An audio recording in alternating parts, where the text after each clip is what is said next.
ट्विटरवर एक ट्रेंड आहे की मुख्यमंत्री शिंदे राजीनामा देणार. मला माहित नाही, कोडगे लोक राजीनामा देत नाहीत कोणत्याही देशभरात जगभरामध्ये. हिटलरने सुद्धा राजीनामा दिला नव्हता, त्याने आत्महत्या केली.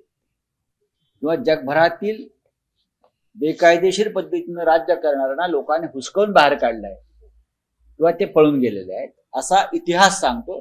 माझं कोणाविषयी व्यक्तिगत मत नाही. आगामी काळात मुख्यमंत्री होईल हे सांगता येत नाही, प्रत्येकाच्या आक्षेपी येणार असं फडणवीसांनी म्हटलं. त्यामुळे बाकीचं काय होणार असा प्रश्न उपस्थित झाला.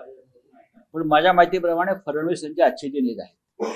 एक महत्वाचं आहे की जितेंद्र आव्हाडांनी एक ट्विट केले सर, काल अधिवेशन संपल्यावर आरएसएस आणि भाजपची एक बैठक झाली. त्या बैठकीत असं ठरलंय की भाजपनं स्वबळावर एकट्यानं लढावं, ज्यांच्यावर डाग आहे त्यांना सोबत घेऊ नये. जर एकटं लढलं तर भाजपला यश मिळू शकतं अशी शक्यता वर्तवली जाते आणि आव्हाडांनी तसा दावा देखील केलाय. मला कल्पना नाही, बहुतेक त्यासाठीच राज्याचे मुख्यमंत्री हे आरएसएस मुख्यालयात गेले असते. एबीपी माझा, उघडा डोळे बघा नीट.